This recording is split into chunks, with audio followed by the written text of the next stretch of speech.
ฮียนแต่น้อยนำพ่อแม่นะเรื่องตำหูกท้อไหมเป็นของแม่ยิงเฮาเนาะเพราะว่าบ่ให้ลูกหลานนะลืมเฮ็ดของอันนี้เราก็เลยสืบทอดมาเรื่อยๆยึดอาชีพนี้เลยมาหักอาชีพนี้แล้วก็เลยเฮ็ดมาเลยเรื่อยๆเรื่อยๆนั่นแหละ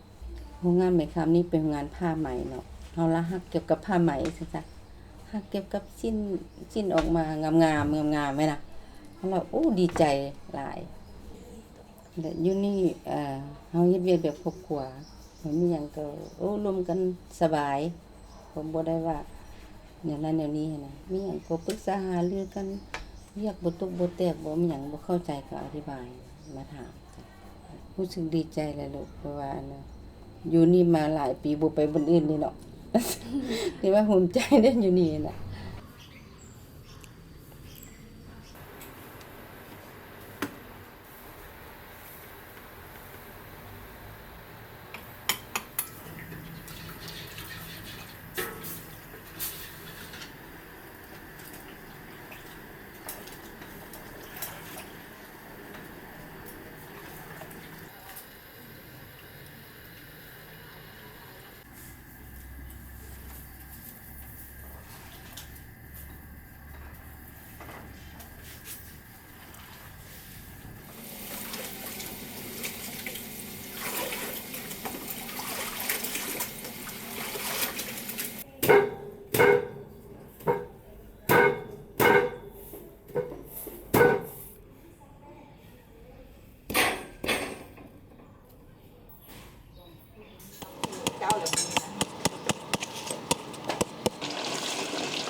หลายผ้าปูโต้นแผลมาให้บ่จักสิเว้าบ่จักสิเว้าไปว่า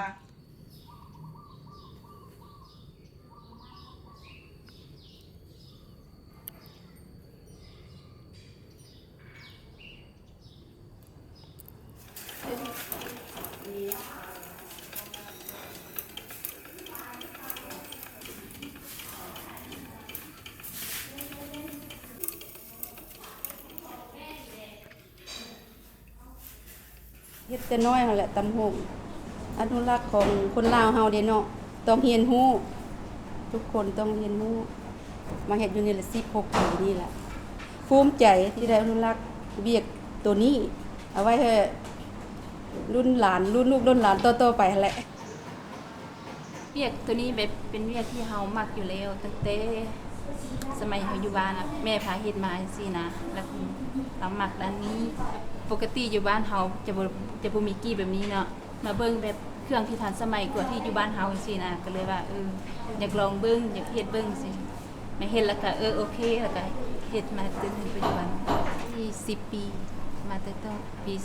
2015เฮ็ดเวียกอยู่นี่มันบ่ได้กดดันเนาะมีหยังก็เว้ากันได้สินะดีใจที่ได้เข้ามาเป็นครอบครัวของแม่คำว่าเรื่องตำหูกเนาะตอนนั้นได้8 ปีพ่อแม่เราสอนให้ตำหูกสินะก็เป็นแต่ก็บ่ปานได้ตอนนั้นหั่นมาอยู่ในคามปี2008เป็นอยู่นี่เลยหั่นนะแล้วก็เรื่องลายเรื่องอีหยังหั่นนะก็มาเป็นอยู่นี่ได้ความรู้นำเพิ่นอยู่นี่สิเฮ็ดอยู่ในคำก็มีความสุขได้มีหลายอย่างได้ที่ว่าหัวหน้าก็ใจดีหมู่ครูอีหยังก็ใจดีสินะแล้วก็อยู่แบบก็สามัคคีกันมีหยังก็คุยกัน